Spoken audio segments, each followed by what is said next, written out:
basically nothing that you planned is going to go perfectly well. And so who do you want in the trenches with you by your side? And again, that's a very human decision. It's really hard to, there's no one technology or checkbox, RFP that can solve for that.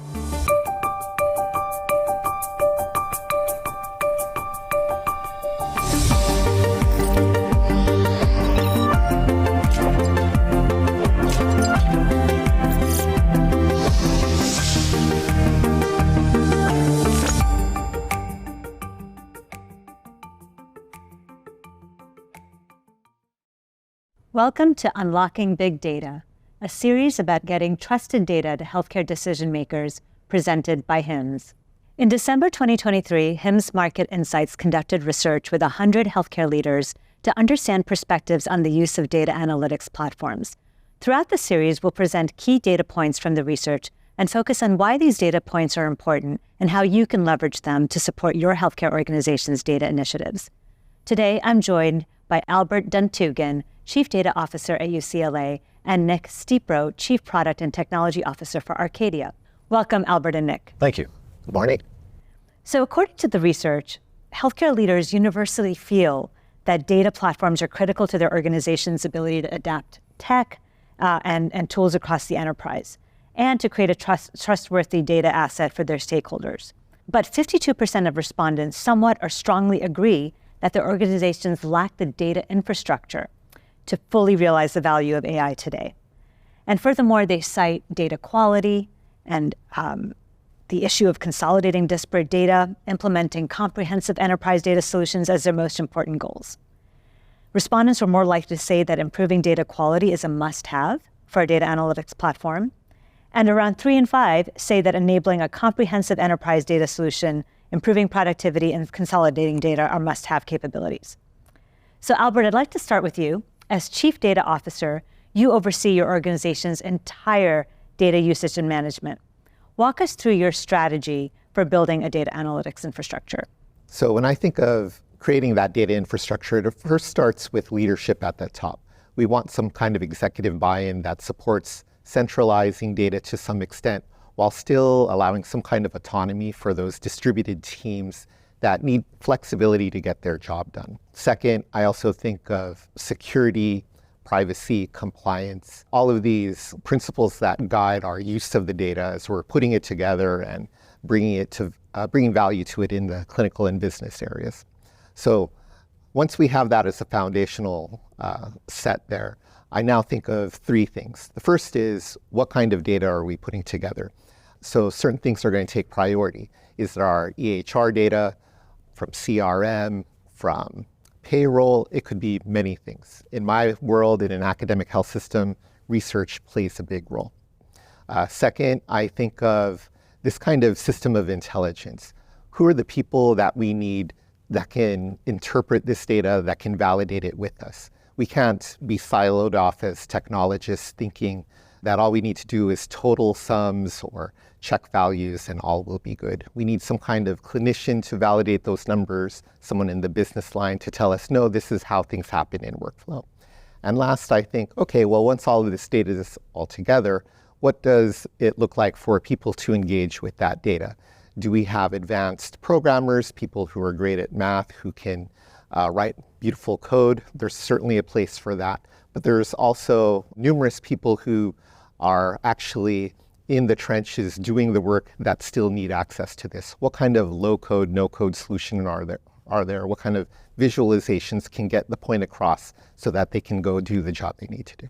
And Nick, I want to ask you, given that you do a lot of the product work and this product design and have a background in data visualization, you're now dealing with a set of customers that have many different use cases, many different needs, maybe many different levels of data sophistication. So how do you think about solving for that diversity of use case and customer need? I think Albert actually started to hit on the diversity of different end users that they're servicing. And we were even talking earlier about, on the one side, he's got quants that want to work in their Jupyter notebooks, and that's a really, really good user interface and design for people that are really trained for that. And on the other side, you've got folks that won't even, log into a web portal and need a PDF delivered to their doorstep with information in a really highly tailored, highly curated way.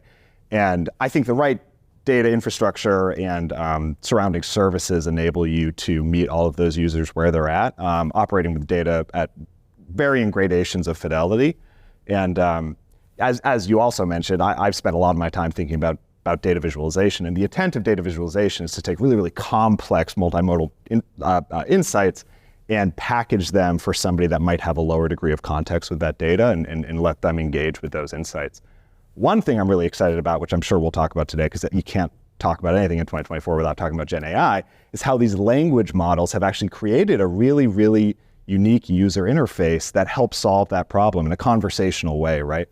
I often think I've spent, a decade working on all of these data visualization techniques, and the best data viz technique is one where there's no viz at all, right? It's a purely conversational interface with your data, and I think we're on the cusp of that in a bunch of different ways, which is really exciting.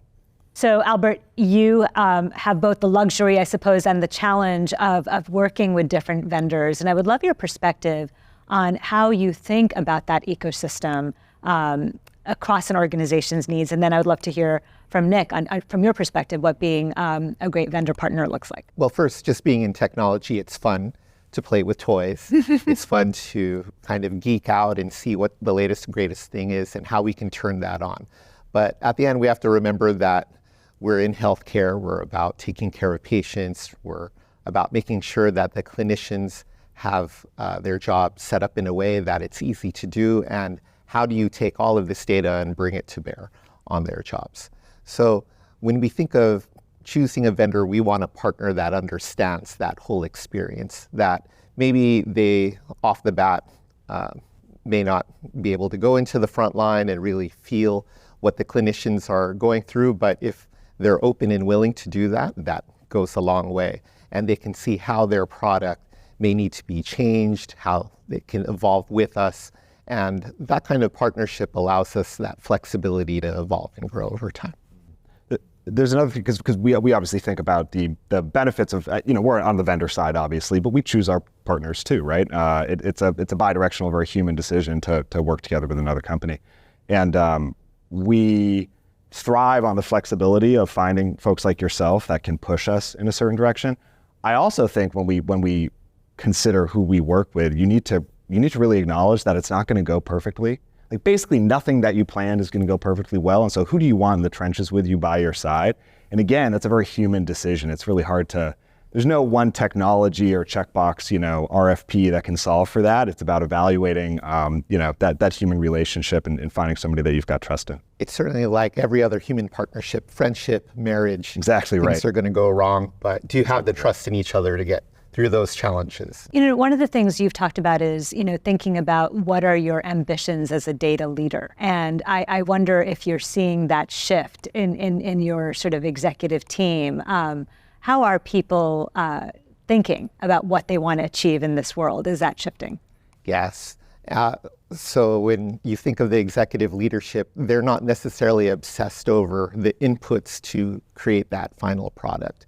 They're thinking of things holistically, and it's our challenge in people that have our kinds of roles to keep in mind who our colleagues are in the business, in the clinical lines, in the research lines, and piece things together.